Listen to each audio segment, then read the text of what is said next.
Assalamualaikum guys. Cerita saham global sekarang dah Elon Musk gaduh pula dengan Donald Trump kan. Macam budak-budak Amerika ni kan. So Malaysia pun agaknya tak lama lagi adalah seseorang yang akan bergaduh dengan PMX agaknya kot.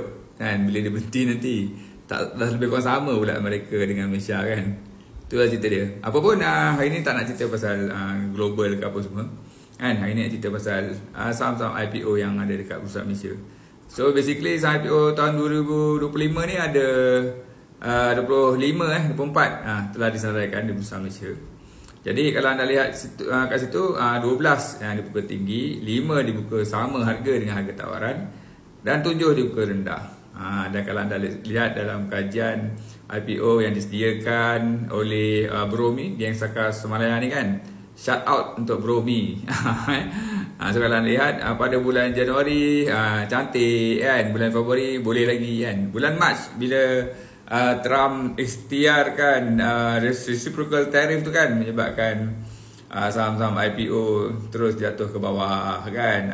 Bulan April pun masih ke bawah, bulan Mei dia okey sikit, tetapi bulan Jun, hujung bulan Mei EcoShop naik. Kemudian bulan Jun anda dapat lihat IPO ICT Zone dan SAG juga naik. So ini merupakan petanda yang baik dengan harapan pasaran IPO akan kembali pulih lah tak lama lagi. Kan. So dalam hal ini sebenarnya tuan-tuan puan kan, tak kisahlah saham tu bagus macam mana pun sekalipun kan. Kalau kita tengok kan dekat pada bulan Mac kan ada satu saham bagus kan, P Global Pantai Global disenaraikan kan, walaupun semua broker research house bagi fair value yang tinggi-tinggi sampai RM1 lebih kan pada harga tawaran 68 sen, ia tetap dia buka rendah kan. So cerita dia, kita hebat fundamental pun, hebat financial pun, kalau timing IPO tu masuk dalam bursa teruk kan, so chances dia buka rendah lah tuan-tuan puan.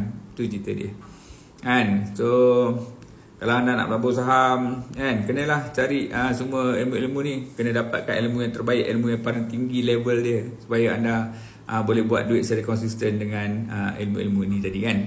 So cerita dia pasal IPO, harap-harap dia kembali pulih lah bulan Jun tu, dan nampak elok sikit kan. So harap-harap lepas-lepas ni dia mula carta tu dah keluar daripada bottom kan, dah mula naik balik lah. So pada bulan IPO, all the best, InsyaAllah kan kita buat duit tak lama lagi. Itu saja. Assalamualaikum, jumpa lagi, bye.